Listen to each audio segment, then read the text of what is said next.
ధనుసు రాశి వారికి అర్ధాష్టమ శని సంచార స్థితి, అష్టమ గురు సంచార స్థితి, వ్యయంలో ఏడాది తర్వాత రవి కుజ శుక్ర సంచార స్థితి ఉన్నప్పుడు, గ్రహదోషం అధికంగా ఉన్నప్పుడు కాళభైరవ స్వామికి స్మరణ, కూష్మాణ దీపం ఎలా పెట్టుకోవాలో ఈ వీడియోలో సవివరంగా సంపూర్ణంగా తెలుసుకుందాం.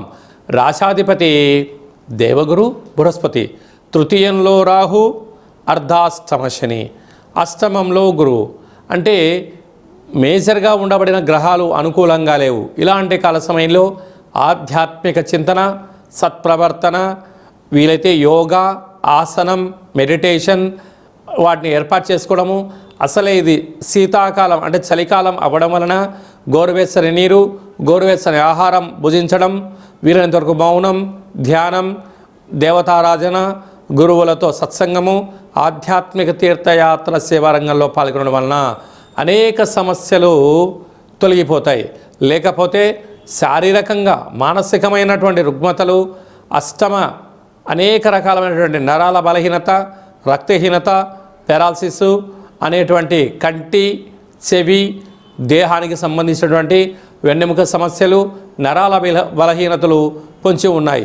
అదే కాకుండా ఏడాది తర్వాత రవి భగవానుడు వ్యయంలో, అలాగే కుజుడు కూడా వ్యయంలో ఉండడం వల్ల అనవసరమైన ఖర్చులు పొంచి ఉన్నాయి, వాహన ప్రమాదాలు పొంచి ఉన్నాయి, అలాగే పోలీస్ స్టేషన్లు, కోర్టు సమస్యలు కూడా పొంచి ఉన్నాయి.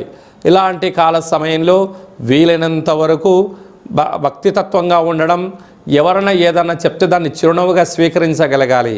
కనుక ఇలాంటి కాల సమయంలో దత్తాత్రేయ స్వామి వారి యొక్క గురు చరిత్ర పారాయణ చేయడం, మెడిటేషన్ చేయడము, కాళభైరవ స్వామికి స్మరణ, కూష్మాండ దీపము, పిండి దీపము, నారికేల దీపాన్ని ఏర్పాటు చేసుకోవడము, కుక్కకు, కాకికి, భక్తులకు ప్రసాదాన్ని పంచగలిగినట్లయితే దోషం నివారించుకొని పరిస్థితిని అర్థం చేసుకొని రాబోయే కాలంలో ఐశ్వర్యానికి, ఆనందానికి ఎలా పొందాలో సంపూర్ణంగా స్వాగతం పలకడానికి సదవకాశాలు ఉన్నాయి.